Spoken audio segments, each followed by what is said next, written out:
తీసుకోవాలండి. అనారోగ్యం వచ్చినప్పుడు కాదు. బాడీ అంతా మందులతో నింపేసుకున్న తర్వాత నేను న్యూట్రిషన్ వాడతాను, ఆరోగ్యంగా ఉంటానంటే అది కుదరదు. ఆరోగ్యంగా ఉండేటప్పుడే న్యూట్రిషన్ తీసుకోవాలి. ఎన్ని ప్రాబ్లమ్స్ విన్నానో నేను ట్రైన్‌లోని. ఒక ఆమెకంట కణాలు పెరగటానికంట రూ. 1,00,000 పెట్టి ఇంజెక్షన్ చేయించుకుంటుందంట. మరి ఎంత ఘోరం చూడండి. మనకి దేవుడు మంచి ఆరోగ్యాన్ని ఇచ్చాడు. ఆ ఆరోగ్యాన్ని మనం ఏం చేస్తున్నామంటే మన చేతులతో మనమే పాడు చేసుకుంటున్నాం. ఆల్కహాల్ అని, స్మోకింగ్ అని ఎక్సెట్రా, ఎక్సెట్రా అన్నీ బ్యాడ్ హ్యాబిట్స్‌లో ఉండి మన ఆరోగ్యాన్ని మనం పాడు చేసుకుంటున్నాం.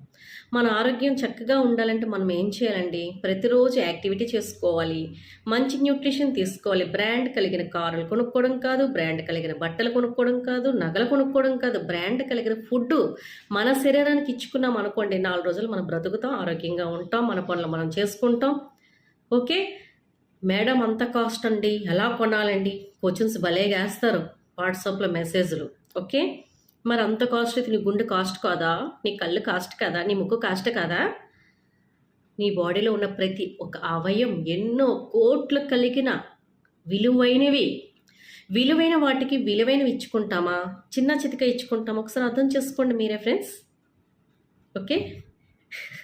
ఎందుకంటే ఒక్కొక్కరు మెసేజ్‌లు చూస్తుంటే నాకు చాలా ఆశ్చర్యంగా ఉంటది. ఇంకా 90స్‌లో ఉన్నారో తెలీదు, 25లో ఉన్నారో కూడా అర్థం కావటం లేదు నాకైతే. చూడండి, అప్పుడున్న ప్రేమలు వేరు, అప్పుడున్న ఫుడ్ వేరు. అంత ఇంట్లోనే చెప్పేయండి మేడం. ఇంట్లో అయితే న్యాచురల్. ఏంటి న్యాచురల్? వీళ్ళు ఒకసారి పంట ఎలా పండిస్తున్నారో ఒకసారి చూసిరా. అప్పుడు న్యాచురల్ ఎలా ఉంటుందో తెలుస్తుంది. న్యూట్రిషన్ అనేది హిమాచల్ ప్రదేశ్లో పండిస్తారు. ఓకేనండి. ఒక డబ్బా బయటికి రావాలంటే ఎన్నో చెకప్లు అయిన తర్వాత బయటకు వస్తుంది. అంతా సైన్స్ ఉంది. అందుకే హెల్దీగా యాక్టివ్ కమ్యూనిటీలో ఉండగలుగుతున్నాం. ఓకే ఫ్రెండ్స్, అర్థమవుతుందా ఈరోజు? మేడం ఈరోజు ప్రోడక్ట్ గురించి చెప్పకుండా ఏదేదో చెప్పారు కదా అని అనుకుంటున్నారు కదా. సో ఎందుకు చెప్పానంటే మన బామ్మగారు చూపించే ప్రేమ అంత మధురంగా ఉంది తాతగారి మీద.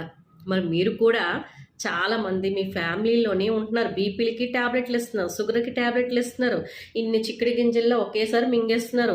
ఆ కిడ్నీలు, లివర్ పాడు చేసేవా? ఆల్కహాల్ యూజ్ చేస్తున్నారు, స్మోకింగ్ యూజ్ చేస్తున్నారు, తెలిసి కూడా చేస్తున్నారు. మళ్ళీ ఎలా మానాలి మేడం అని అడుగుతున్నారు. న్యూట్రిషన్ వాడేవాళ్ళు చాలామంది నా క్లయింట్స్ మానేశారండి. ఓకే. వాటి జోలికి పోకండి. ఎక్కువగా వెళ్ళారనుకోండి, తర్వాత ఏదైనా ప్రాబ్లం వచ్చిందంటే మనల్ని ఎవరు చూస్తారు చెప్పండి?